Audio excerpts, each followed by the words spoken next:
Здравствуйте, дорогие друзья, доброго времени суток. Сегодня я буду отвечать на вопросы Ольги Сергеевны Румянцевой, которых сейчас находится за кадром. А, Те вопросы, которые поступают в личные сообщения, те, которые поступают в мессенджеры и по телефону. Ольга Сергеевна Румянцева, президент общественной организации развития поколений, которая сопровождала меня и на Ямал, и в Тюмень, и вместе со мной работает в Москве. Собственно говоря, я являюсь тоже членом этой организации. Всех хочу поприветствовать. Наверное, сегодня будет необычно для аудитории услышать интервью из твоих уст. Да? Обычно ты берешь интервью у знаковых и известных людей. И мы сегодня условились с тобой поговорить в первую очередь о благотворительной поездке на Ямал. И я хотела бы спросить у тебя, что ты думаешь вообще про общественную деятельность, про общественный сектор в двух словах, про ту ситуацию, которая сформировалась у нас в стране? Ну, на мой взгляд, сегодня общественных организаций, я сейчас статистику не помню, но только в Москве их такое количество, что, наверное, хватило бы на всю страну. И роль общественных организаций сегодня, она, с одной стороны, очень важна и нужна, но с другой стороны, бывая на тех или иных мероприятиях, видя деятельность со стороны этих общественных организаций, я лично считаю, что 70% из них это те организации, которые делают свои дела, ну, скажем так, не доводя до конца, не искренне где-то. А многие спекулируют на тематике инклюзии, прям так вот скажу нехорошее слово, спекулируют. Почему? Потому что делают такие проекты, которые, по сути, если разобраться, они, может быть, не нужны людям с инклюзией, это первое. Может быть, нужны не в первую очередь, потому что это какие-то разовые такие акции иногда, которые, может быть, требуют продолжения. Это один из вариантов. Второе, это то, что эти а, мероприятия, они даже, может быть, где-то, вот сейчас скажу такую еще вещь, что даже, может, где-то вредны для людей с инклюзией. Мне кажется, их, наоборот, надо вытаскивать в среду, социализировать, как мы говорим, социализировать в общество, предоставлять им возможность работать на постоянной основе, а не какие-то единовременные акции такие, что вот показали, да, отчитались, получили грант, выиграли грант, и эта тема проходит. Тут же появляется другой грант, который показывает опять, значит, сегодня мы покатались на лошадях, завтра мы покатались на, там, я не знаю, вагончиках по какому-то парку, потом посмотрели, как растет травка, съездили в зоопарк, это все это хорошо, но это не решает основной проблемы отношения общества к людям с инклюзией, и когда они вырастают, самое главное, их надо подготавливать к взрослой жизни. Я всегда говорю с детьми, с инклюзиями и с взрослыми людьми о том, как мы живем здесь и сейчас. Не нужно создавать какой-то такой иллюзии, что у нас все в порядке, что доступная среда решает все проблемы. Прежде всего не хватает человеческого отношения общества к инвалиду, потому что когда мы видим на улицах, в переходах, видим в транспорте человека с инклюзией, без ноги, без руки, многие молодые люди, девушки и женщины, и это абсолютно разные люди, они испытывают некое такое состояние, опять же буду говорить прямо, брезгливости или неловкости, потому что человеку не хочется быть таковым. Также есть социальная прослойка людей, которые сегодня достаточно состоятельные, и они думают, что их жизнь будет всегда безоблачной. Это такое заблуждение, потому что жизнь, как известно, не бывает все время такой вот безоблачный и стабильный и не изменяющийся. Так вот, они не любят смотреть тоже на людей с инклюзией. Им хочется видеть только радостные картинки радужные. Может быть, они какие-то отчеты слышать готовы, какую-то статистику позитивную, положительную, но именно понять, что люди с инклюзией сегодня нужны в разных сферах, что мы говорим о доступной среде для всех, то это на самом деле сегодня не достигнуто, и до этого еще очень далеко. Потому что когда несколько депутатов в Государственной Думе, какие-то редкие случаи, когда в законодательном собрании или в городской думе там какие-то депутаты, они по факту очень мало могут сделать одним голосом, потому что они тоже как бы один в поле не воин. Поэтому вы должны понимать, что самое главное, человек должен быть подготовлен к нормальной жизни наравне с другими. И много препятствий существует как психологических барьеров, так и барьеров со стороны законодательства, со стороны общества, потому что общество не готово принимать инвалидов. Я хотела бы добавить, помнишь, мы однажды с тобой дискутировали на предмет того, что как-то у меня состоялся диалог с женщиной, которая долгое время работает с инклюзивными группами, да, и она приоритет всегда ставит на физиологическую реабилитацию.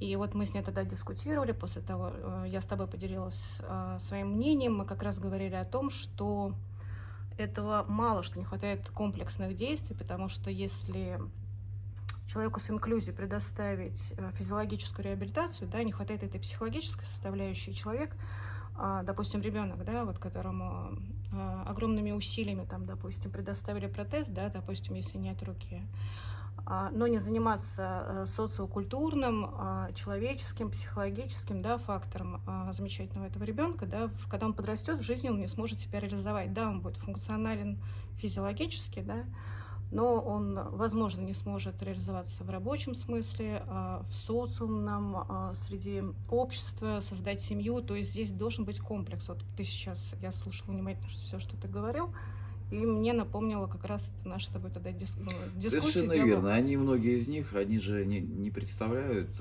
проблемы вот этих людей. Они думают, что если у меня нет руки, а я сейчас могу поднимать чашку, ложку или самостоятельно, извините, сходить в туалет, то на этом, значит, закончилась реабилитация. А где мне взять уверенности в себе, чтобы я мог найти единомышленников, чтобы я мог найти тот круг людей, которые меня поддержат, если у меня будет какая-то инициатива, чтобы она у меня появилась, мне надо тоже рассказать, что у нас страна равных возможностей, потому что говорить об этом можно, что у нас страна равных возможностей, но фактически это только сотрясение воздуха. Возможности есть только у тех, у кого есть финансовые возможности в приоритете, но люди с ограниченными возможностями, инвалиды, они очень ограничены часто в средствах. Есть очень яркие примеры инвалидов-предпринимателей, но, как правило, это люди уже, которые инвалидность получили, будучи предпринимателями, и они как бы успешно продолжают развиваться, несмотря на свою инклюзию. Но такие примеры приводятся, что вот человек инвалид, а он предприниматель. А вы покопайтесь в его историю. Инвалидом стал 10 лет назад. Уже до этого был успешным предпринимателем. Он вырос здоровым человеком. Ему было трудно, конечно, смириться со своей бедой, но он ее преодолел, потому что у него есть средства, возможности и так далее. И еще бытует такое мнение, что, значит, детям с инклюзией и их родителям самое главное нужны увеселительные мероприятия. То есть это какие-то фестивали танцевальные, стихотворные, песенные, и по музеям нас поводить. Да, это все нужно, согласен. Потому что человек должен знать историю своего государства, он должен знать, как образованный любой человек, разбираться немножко в культуре, в живописи. Он должен иметь возможность а, участвовать в творческих мероприятиях, но они как таковые а, проводятся, человек получил диплом, опять уехал к себе в регион, если это произошло в Москве, и с этим дипломом продолжает сиднем сидеть. Потому что стать по-настоящему профессиональным, востребованным артистом, скажем, или даже обладая вот этими всеми необходимыми данными, есть очень талантливые люди, которые получают очень высокое образование, музыкальное, и художественное, и так далее, но они в итоге вынуждены работать потом библиотекарями, такие примеры. Они работают потом преподавателями в специальных учреждениях, что тоже нужно, но когда есть большой талант, ему не дают раскрыться. Почему? Потому что, опять же, нет равных прав, нет равных возможностей. А вот как к этому прийти, это уже другой вопрос. Я об этом все время говорю, что нужно каждому объяснять, что абсолютно ты ничем не ограничен. Просто ставь для себя высокие цели, может быть, которые, самое главное, понимать, чего ты хочешь. Вот когда ты будешь понимать, чего ты хочешь, тогда ты будешь к этому стремиться. Вот нет этой цели. То есть мы боимся даже поставить высокую цель, высокую задачу. Потому что, а как я буду это решать? А кто меня поддержит? А кто мне поможет, кроме мамы и папы? Вот. И мама и папа говорят, да ты же у нас такой, что вот выйди сейчас на улицу, споткнешься и упадешь, тебе нужна какая-то помощь и так далее. А я, вы знаете, смотрю сегодня на людей, которые, я называю эту категорию условно здоровые. Не обижайтесь, Ольга Сергеевна. Те, кто сегодня здоровые, в том числе я говорю и о тебе, и о многих людях, это условно здоровые люди. Почему? Потому что у каждого из нас есть проблемы. У каждого из нас есть собственные комплексы, несмотря на возраст. У нас наступает кризис среднего возраста, и так, у многих, мы это объясняем так, с точки зрения психологии, кризис среднего возраста. На самом деле у нас наступает инклюзия, у нас наступают какие-то барьеры, мы понимаем, что мы прожили часть жизни, а как двигаться дальше, мы понимаем, что какой-то определенный барьер, определенный переход должен совершиться в нашей жизни, а мы не знаем, чего мы хотим. Мы достигли возраста, не знаем, чего хотим. Я тебя перебью, дорогие радиослушатели. Это не радио. Это я шучу. Мы уже плавно перешли к мотивационной лекции, да, Виктора. И, наверное, мы все-таки давай с тобой вернемся к Да. нашей ямальской благотворительной поездке, немножко расскажем, как все это происходило, какие целевые группы социальные мы захватили, что ты смог дать каждой социальной группе, почему люди считают, что ты нужен, и есть большой отклик. Ну, почему я нужен, скорее судить не мне. Нет, это уже, скажем так, подтвержденный факт, да, но я хотела, чтобы ты его озвучил. Я могу сказать только одно, что я почувствовал, что я действительно нужен, потому что тот сектор, как бы человеческий фактор, сектор, как это сказать, объем человеческого общества, который я смог замотивировать. 13 мероприятий за 2 недели. Да. Это на самом деле для меня, с одной стороны, было где-то сложно, потому что именно вот в такой гонки, скажем, не было до этого. Хотя я постоянно, круглогодично, всю свою жизнь принимал благотворительных мероприятиях, принимал участие. И сам организовывал тоже периодически. Но вот так вот взять и поехать, охватить в одном регионе разные секторы людей. Это и пожилые люди, и с инклюзией, без инклюзии.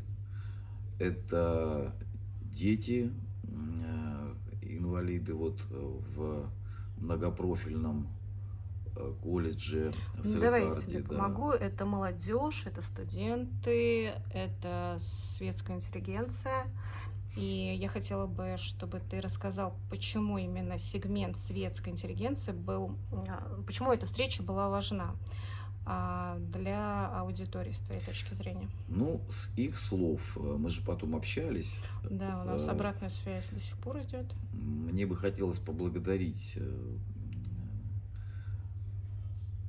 интеллектуальный, как это у них правильно называется, интеллектуальный центр, да, вот, Библиотечные. библиотечный, да, в Новом Уренгое.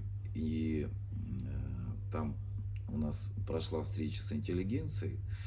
И для меня очень важно было то, что на эту встречу пришли депутаты городской думы, пришли люди, которые, там, может быть, педагоги, э, Руководители разных направлений в художественной и культурной составляющей. То есть пришли люди, которые руководят различными направлениями, да, я тебе немножко помогу, и которые взаимодействуют с аудиторией, молодежи, да, с людьми старшего возраста, ну, то есть реализовывают какие-то социальные проекты или какие-то социальные продукты, или имеют возможность оказывать да, но помощь. самое главное, что меня поразило, это то, что пришли депутаты, как мы сегодня говорим, чиновники.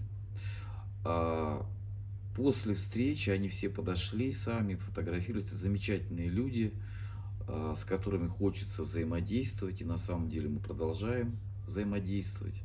Я сейчас не хочу называть какие-то имена, чтобы кого-то не забыть и не обидеть, но как ты сама помнишь, это мероприятие прошло достаточно в такой теплой атмосфере. Эти люди проявляли эмоции. Допустим, когда мы общаемся формально, это одно. Когда вот атмосфера такая немножко доверительная, неформальная, все мы рядом, все мы близко, мы потом пообщались, собрались разные партии, разные вот именно группы, но это я подчеркиваю, все-таки это интеллигенция.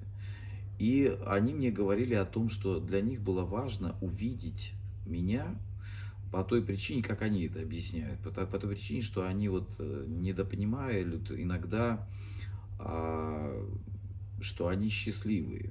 То есть у них есть у всех проблемы, они тоже, на самом деле, у них плотный график, они много работают с избирателями, они выезжают на какие-то совещания, конференции бесконечные, значит, огромный пласт работы, который они ведут действительно на благо города, но им важно было посмотреть на человека, которому хуже. И для них было удивительно увидеть инвалида, лишенного зрения, самого главного, потому что я повторюсь, я везде об этом говорю, чтобы все понимали, что инвалидность по зрению самая тяжелая, потому что человек, у которого есть зрение, он может любоваться сегодня благодаря интернету, вы сами знаете чем, всем чем угодно. Он может путешествовать и наблюдать все эти города не только России, но и дружественных нам государств, и СНГ и так далее. И он может любоваться культурными произведениями и прочее, прочее, прочее. Он в конце концов может отправиться в путешествие один. Я, например, один тоже могу отправиться, но это для меня все-таки сложнее, чем кому-то другому. И когда они вот узнали о моей судьбе, когда они меня увидели, они получили дополнительный заряд уверенности в том, что у них все получится, потому что если получается у меня, если я взял по собственной инициативе, выехал из Москвы, проехал по крупным городам Ямала, добрался до них, достучался до их сердец и продолжаю свой путь, то они поняли, что их возможности гораздо выше, и они могут гораздо больше. И они как бы получили подтверждение того, что нельзя жаловаться на судьбу, ведь все на самом деле прекрасно. Потому что проблемы и какие-то исторические события, которые происходят, и кризисы, и прочее, это все можно преодолеть, когда у тебя есть руки, ноги и голова, и когда у тебя есть поддержка семьи, когда у тебя есть все вот эти возможности. То есть они поняли, насколько они счастливы. Многие из них, они говорят, вот ты нам помог почувствовать себя вполне счастливым, потому что иногда кажется, что мы вот в этой суете, когда плывем по течению, работа, работа, работа, а нам некогда остановиться и задуматься. А здесь они задумались, сравнили меня с собой. всегда говорят, что посмотри на того, кому тяжелее, чем тебе, и ты поймешь, что у тебя не все так плохо. Ну, это замечательно, безусловно, отзыв, Виктор Николаевич, от вас сейчас. А если говорить про практические вещи, вот, допустим, аудитория молодежи, с вашей точки зрения, с твоей точки зрения, что, какой заряд мотивации, что ты дал вот молодежи, как ты думаешь, вот после твоей работы с ними? Ну, то, что я даю молодежи не только на Ямале, это везде одинаковый как бы результат. Ну, мы как пример с Да, тобой, как да. пример, вот мне понравилось, когда мы были в одном учреждении, и, да не в одном, а это несколько раз прозвучало, 2 раза, по-моему, точно прозвучало, мне это понравилось, когда, значит, п руководители, э, учреждений наблюдают за своими студентами во время многочисленных лекций, потому что там очень много всяких приезжает и профессоров, и лекторов из различных вузов. Это и, ну не будем сейчас их перечислять, это огромное количество на самом деле.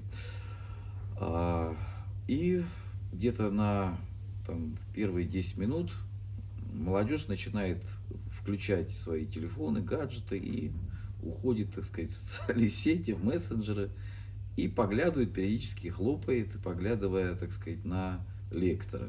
Но больше они уходят в телефон. Когда я выступал, все они потом мне признались, говорят, мы видели, что они телефоны не заглядывали, телефоны не включали. Если включали, то записывали меня, когда я пел. И для меня это вот было таким подтверждением того, что они меня услышали. И это несколько раз прозвучало.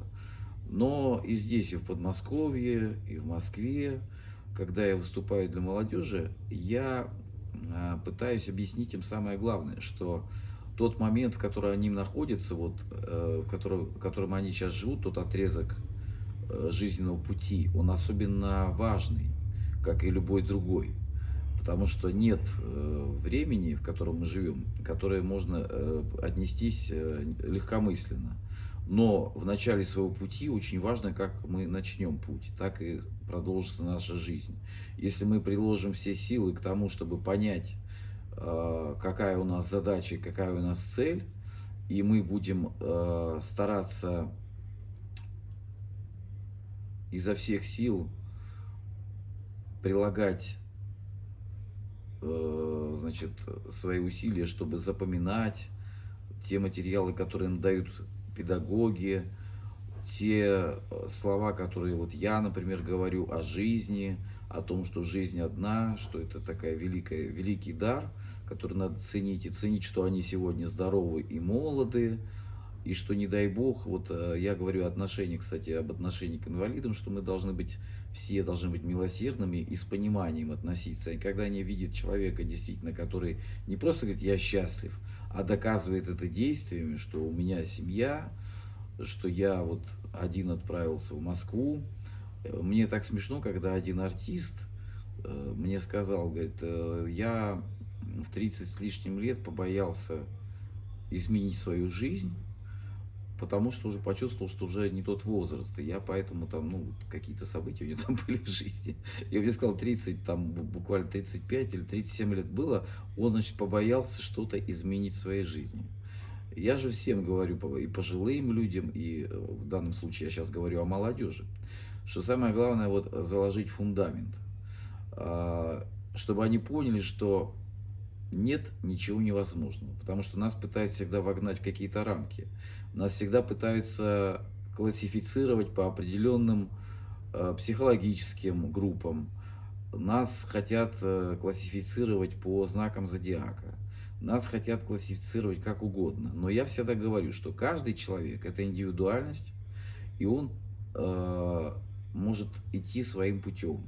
У каждого свой индивидуальный путь. Да, мы все люди, мы в чем-то похожи друг на друга, но у нас у всех разные отпечатки пальцев. У нас у всех много общего, но также много и различий. И поэтому у каждого свой путь, своя судьба, и каждый из нас должен понимать, что мы уникальны, и ценить себя, когда мы будем ценить собственную личность и развивать ее, и добиваться успехов. Вот мне понравилось, там один мальчик сказал: я хочу быть прокурором, значит, который уже, значит, Ну, достойные цели. да, прокурором. Я говорю: молодец, будешь сажать нерадивых чиновников. Вот, то есть это школьник сказал, там, значит, было смешно очень, когда школьник сказал, что он хочет стать прокурором. А потом еще хочу сказать, когда мы были в Тюмени, вот перейти немножко на другую тему, и Ага. там была встреча, где награждали лучших студентов с Ямала, которые учатся в Тюмени. Вот этот пример этой молодежи меня тоже еще больше вдохновил. Во-первых, они тоже меня приняли очень тепло. А во-вторых, я увидел, что неправда, что у нас все упущено, что у нас нет талантливой молодежи. Это действительно студенты, которые уже в своем студенческом возрасте добились настолько высоких результатов, проводятся для них специальные такие конкурсы. Ну да, меня поразила девушка, помнишь, которая Да, 23 года ей. да, топ 100, она там 89-я, да, строчка? Да, да, да. Они получают и материальные такие подкрепляющие какие-то ресурсные такие награды на свои проекты. Вот. И они со своим примером тоже мотивируют подобных себе. Мне так понравилось ее выступление, вот не помню, как ее фамилия, по-моему, Кристина зовут. Но Ну, достойно собственно, восхищения, я... достойно восхищения большого. И, казалось бы, не надо с ними работать. Нет, с ними надо продолжать работать. Почему? Потому что некоторые из них скажут: да, вот у тебя получилось, а у меня не получится. А почему у меня не получится? Потому что я, может быть, мне родители, мне друзья где-то покритиковали, а у меня это осадок остается. Вот мне сказали, например, когда я сам был в юном возрасте, мне многие говорили: зачем ты поешь? У тебя нет голоса, твои песни никому не нужны, брось это дело. Вот мне прям так и говорили многие, причем это председатель там одного комитета по менеджменту политики и так далее. У меня же на этот счет было свое мнение, потому что уже тогда был целый круг молодежи, которым нравилось то, что я делаю музыкально. Это было, конечно, музыкальный эксперимент, и я был молодым, зеленым, юным, но тем не менее я выражал свое отношение к жизни. И это имело уже тогда какой-то небольшой успех. И вот я об этом всем говорю, что значит, вы должны себя развивать во всех отношениях. Хотите рисовать? Пожалуйста, рисуйте. Хотите писать стихи? Пишите. Хотите, значит, что-то изобретать? Изобретайте. Сегодня никто вас не ограничивает. Все-таки вот этот лозунг, который мы сегодня часто слышим, страна больших возможностей, так и есть. Вот мы сегодня говорим в Москве о перенасыщении людьми, перенасыщениями событиями и так далее. Но если мы найдем с вами какой-то новый подход, новое, более простое решение какой-то важной задачи, обязательно мы найдем поддержку. Если мы предприниматели, если мы задумаемся о том, как дешевле сделать тот или иной продукт и реализовать его на рынке, то мы молодцы тоже. И многие вот вебинары, семинары, которые проходят, видишь талантливую молодежь, которые действительно обладают такими качествами с большим КПД. Но также видишь много пассивных людей. И когда мне говорят, что в Москве, то есть очень тяжело там пробиться, реализовать, да, тяжело. Но здесь в то же время, если ты уникален, и если ты представляешь интерес, то точно так же ты найдешь свою аудиторию, найдешь поддержку и со стороны власти, и со стороны народа. Но я хочу сказать, что мой подход всегда идти к тем людям, которые действительно сегодня нуждаются в поддержке. Если мы говорим вот о Ямале, то почему я поехал туда? Потому что есть такие уголки, я хочу это все-таки продолжить, есть такие уголки, куда не доезжают ни лекторы, ни звезды со своими концертами, никто. А мне хочется вот охватить побольше этих, потому что чтобы эти люди услышали, увидели меня, и у них тоже возникло желание к тому, чтобы действовать и не сидеть на месте. Но это касается не только Ямала. Сегодня у нас очень много планов.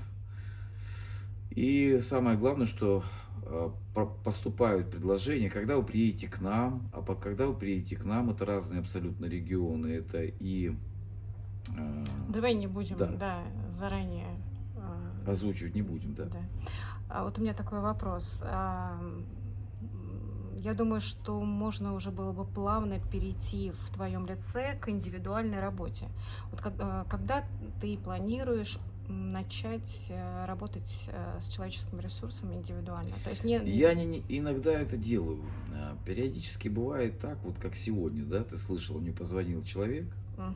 и попросил поработать с тем, кто внезапно потерял зрение.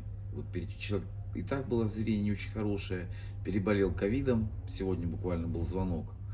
До этого был человеком военным, сильным. И вот когда человек попадает в такие условия, когда он внезапно ослеп, естественно, ему очень тяжело. Попросили с ним поработать. Естественно, с ним работать буду. Также мне однажды доктор знакомый говорит, вот девушка молодая, сахарный диабет, в силу этого она потеряла внезапно зрение, муж ее бросил, значит, мама пытается чем-то помочь, но примеров никаких больше нет. Естественно, я выезжал к этой девушке в гости, показывал, как я чищу картофель, как я его режу, как я могу что-то там сделать по дому, что я абсолютно самостоятелен, как минимум, и что я говорю, что жизнь продолжается всегда. То есть те испытания, которые нам посылаются судьбой, мы должны достойно. Поэтому я не прекращаю такую деятельность. Но если говорить о какой-то такой вот постоянной деятельности, то, ну, скажем, если будет в этом необходимость, кто-то будет предлагать, то я буду этим заниматься. Но специально сейчас сесть в кабинете и сказать, я буду принимать людей за деньги, чтобы им помочь. Я к этому не готов. Мне нужно, понятно, что кормить семью, но тем не менее, моя миссия, она более глобальна. Я хочу как можно больше охватить людей, охватить регионов, потому что когда ты работаешь с более широкой аудиторией, хотя сейчас мы работаем в социальных сетях, люди видят, и один певец недавно, заслуженный артист России, мне сказал, говорит, Витя, твой статус в Москве растет.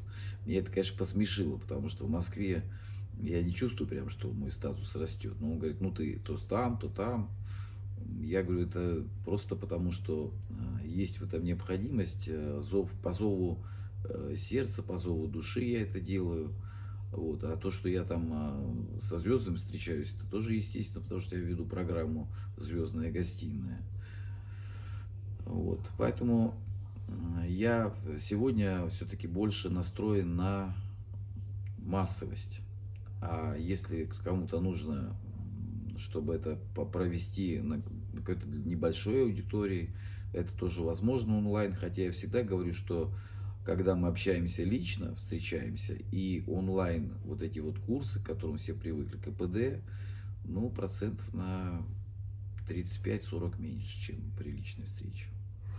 Ну, как показала практика, как говорят после пандемии, ты совершенно прав. Задам тебе вопрос, совершенно не по мотивирующей твоей деятельности. Я думаю, последний, да, на сегодня? Да. Самый частый вопрос, когда будут новые песни?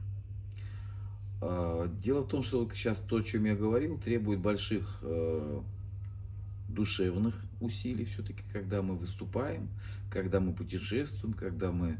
Тем более не надо забывать, что у меня еще семья, мне надо помогать жене в чем-то хотя бы по дому, заниматься собственными детьми. А, Поэтому это все забирает очень много времени. Если были бы финансовые возможности сегодня, конечно, я бы записал. Но когда мы начинали вот этот альбом социальный с Евгением Борисовичем Кобыленским? Ну, это был август, сентябрь, да, то есть работа началась, Началось, да. материал у нас первичный есть. Да, уже есть первые, так сказать, ласточки.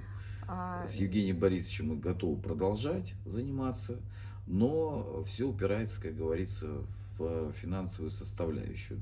Вот я надеюсь, что найдутся единомышленники, которые поддержат этот проект. Может быть, даже это будут не единомышленники, может быть, это будут инвесторы, потому что стране сегодня нужны песни, которые бы созидали в человеке и насаждали духовно-нравственные ценности.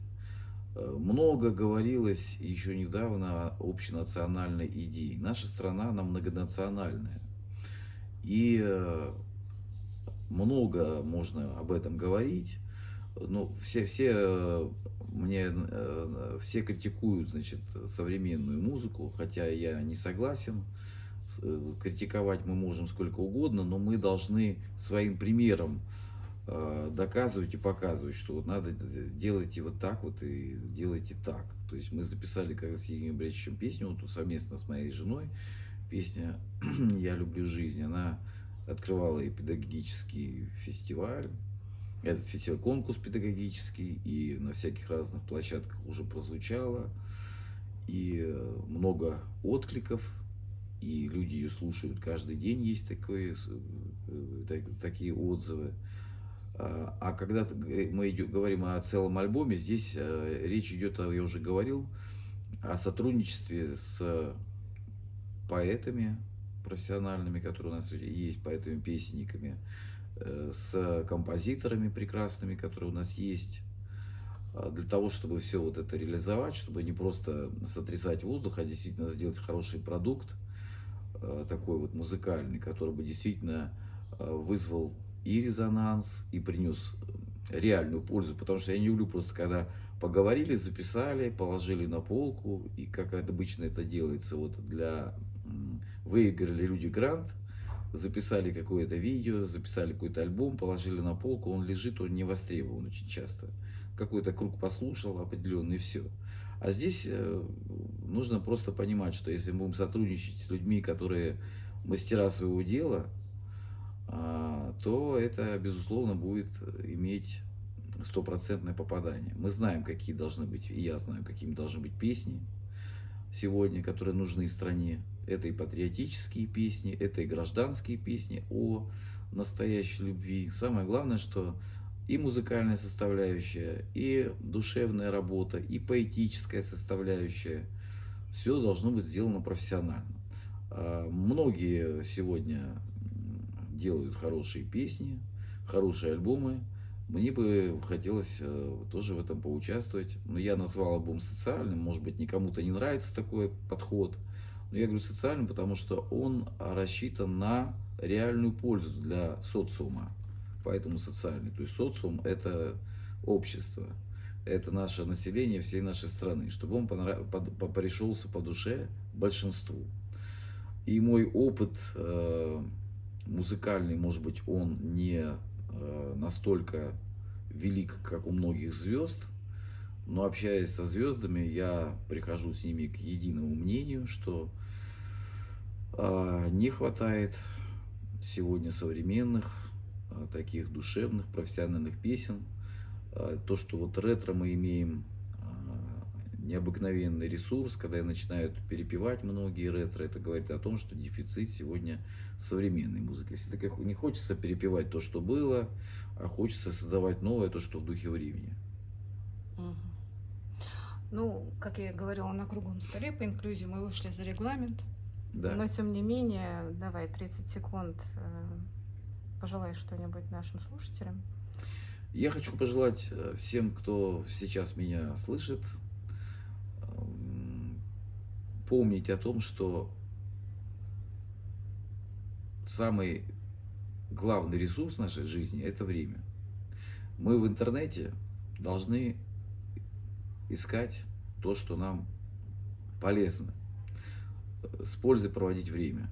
Берегите зрение также. Это говорит, когда человек слепой, я знаю, о чем я говорю. Я везде об этом говорю. Берегите зрение.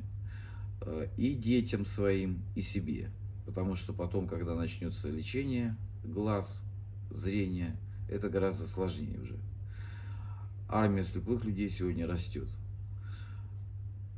Помните, что из одной категории людей, в кавычках, здоровых полностью и счастливых, очень легко перейти в категорию людей с ограниченными возможностями. И в конце я хочу сказать о том, что я очень благодарен своей семье, потому что она является для меня таким хорошим тылом. Хочу поблагодарить свою жену, потому что если бы не она, меня бы сегодня здесь не было, в Москве, и я бы не ездил, наверное, по регионам. Потому что она создала вот эти песни, которые я пою, которые доходят до сердец, до душ людей. Я чувствую обратную связь на концертах всегда. И хочу, чтобы вы поняли и помнили всегда еще об одном, что все, что не происходит в нашей жизни, то, на что мы не способны повлиять, не нужно об этом не то что беспокоиться, а не нужно погружаться в депрессию. Нужно всегда бодрствовать и стараться менять себя, мир, начинать менять себя.